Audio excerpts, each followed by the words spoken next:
வணக்கம். நமது மீடியா செய்திகளுக்காக நான் நிரோஷன். இந்தியா ஒரு மிகப்பெரிய மற்றும் யாரும் எதிர்பாராத விமான தயாரிப்பு திட்டத்துடன் வந்துள்ளது.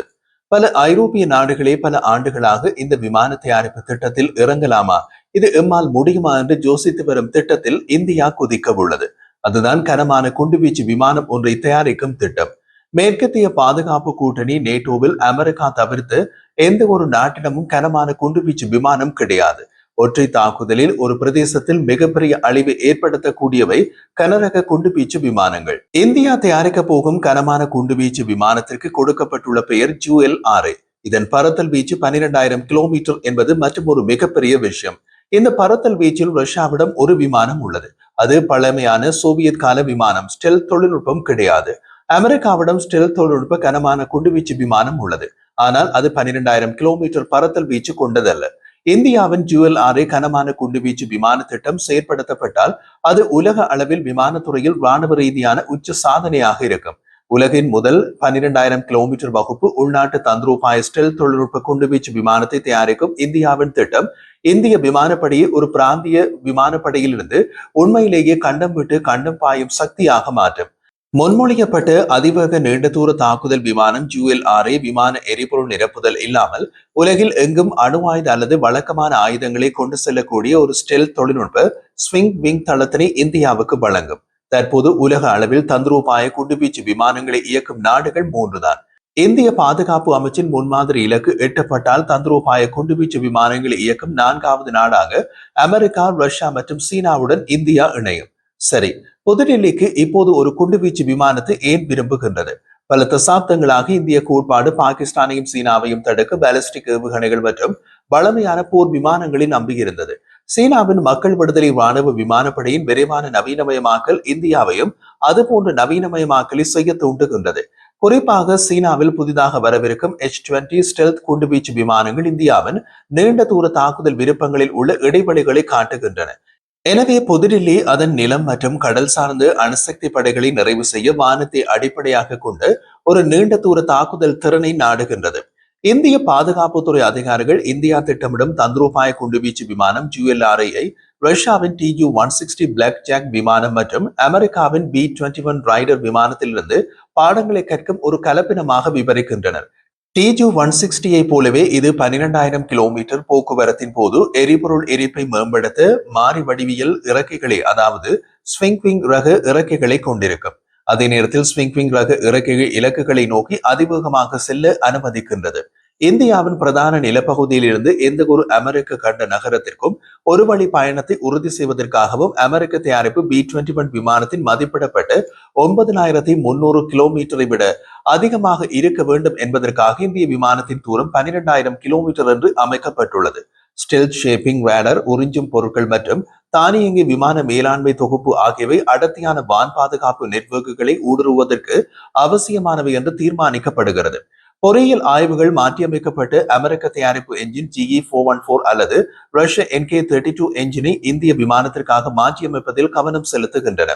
அந்த 2 ரக என்ஜின்களும் தந்திரோபாய குண்டுவீச்சு விமானத்தின் தேவைகளை பூர்த்தி செய்யும் திறன் கொண்டவை. இந்திய தந்திரோபாய குண்டுவீச்சு விமானத்தின் பிரதான ஆயுதமாக பிரம்மோஸ் NG அடுத்த தலைமுறை ஏவுகணை இருக்கும். இது குறைக்கப்பட்ட விட்டம் கொண்ட 290 கிலோமீட்டர் முதல் 450 கிலோமீட்டர் வரை தாக்குதல் வீச்சு கொண்ட சூப்பர்சோனிக் குரூஸ் ஏவுகணை. இந்தியாவின் பாதுகாப்பு ஆராய்ச்சி மற்றும் மேம்பாட்டு அமைப்பு DRDO வட்டாரங்கள் கூறிய போது அக்னி 1B குறுகிய தூர பாலிஸ்டிக் ஏவுகணைகள், லேசர் வழிகாட்டப்பட்ட குண்டுகள் மற்றும் கதிர்வீச்சு எதிர்ப்பு ஏவுகணைகள் ஆகியவற்றுக்காக இந்திய தந்திரோபாய குண்டுவீச்சு விமானத்தின் குண்டு விரிகுடா திட்டமிடப்படுகிறது. இது ஸ்டாண்ட் ஆஃப் மற்றும் நேரடி தாக்குதல் சாத்தியங்களின் கலவைகளை வழங்குகின்றது. இந்த மாறுபட்ட குண்டுவீச்சு திறன் ரேடாரில் தோன்றிய சில நிமிடங்களில் குண்டுவீச்சு விமானம் கடினப்படுத்தப்பட்ட இலக்குகள், மேற்பரப்பு போர்க்கப்பல்கள் அல்லது எதிரி வான் பாதுகாப்பு முனைகளை தாக்க அனுமதிக்கும். இந்திய தந்திரோபாய குண்டுவீச்சு விமானத்திற்கான தொழில்முறை பாதை மற்றும் வெளிநாட்டு ஒத்துழைப்புகள் இவை. DRDO, Hindustan aeronautics limited HAL மற்றும் விமான மேம்பாட்டு நிறுவனம் இணைந்து விமானத்தின் முழு அளவிலான மாதிரிகளை உருவாக்க தொடங்கியுள்ளன. விமானத்திற்கான மின்னணு ஸ்கேன் செய்யப்பட்ட வரிசை AESA ரேடார் கூட்டு உற்பத்திக்காக ரஷ்யா மற்றும் பிரான்சுடனான பேச்சுவார்த்தைகள் தொடங்கியுள்ளன.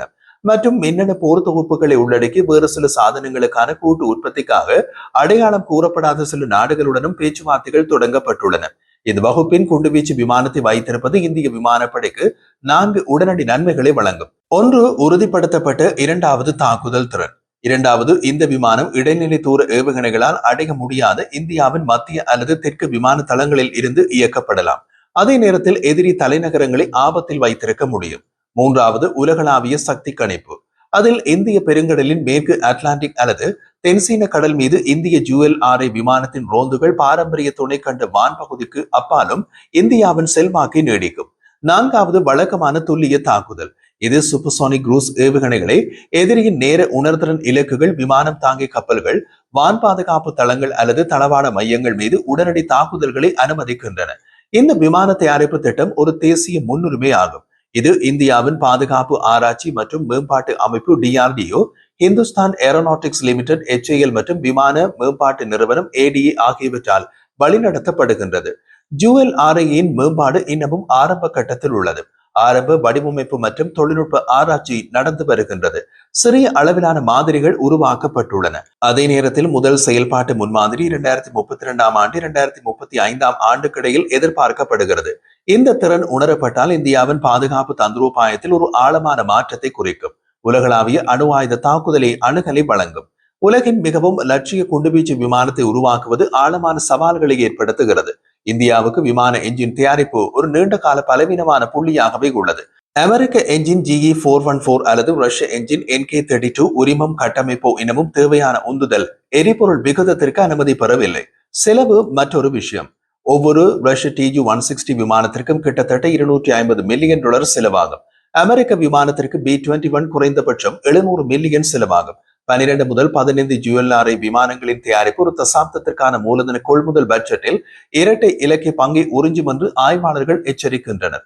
ULRA விமானங்களை இயக்குவதற்கு இந்தியா நீண்ட ஓடுபாதை உள்கட்டமைப்பு, கடினப்படுத்தப்பட்ட தங்குமிடங்கள் மற்றும் அர்ப்பணிப்புள்ள குண்டுவீச்சு பயிற்சி குழாய்களையும் அமைக்க வேண்டும். அவற்றில் எதுவும் தற்போது இல்லை. இறுதியாக, காலக்கெடு தவறவிடப்பட்டாலும் எல்லைகளை பாதுகாப்பதில் இருந்து தொலைதூர கண்டங்களின் நிகழ்வுகளை வடிவமைப்பது வரை இந்திய பாதுகாப்பு கொள்கையில் ஒரு உறுதியான மையத்தை ULRA விமான தயாரிப்பு திட்டம் குறிக்கிறது. 2030களின் நடுப்பகுதியில் முன்மாதிரி பறந்து பிரம்மோஸ் NG திட்டமிட்டபடி சேவையில் நுழைந்தால் நிலம், கடல் மற்றும் முக்கியமாக வானத்தின் தொலைதூர பகுதிகளிலிருந்து நம்பகமான முறையில் பதிலடி கொடுக்கக்கூடிய ஒரு முக்கோணத்தை இந்தியா பயன்படுத்தும். அந்த எதிர்காலத்தில் புதுடில்லிக்கான தடுப்பு இனி முதல் தீவு சங்கிலியோ அல்லது பாரசீக வளைகுடாவிலோ முடிந்து விடாது. இந்தியாவால் உலகில் கிட்டத்தட்ட எங்கும் தாக்குதல் நடத்த முடியும்.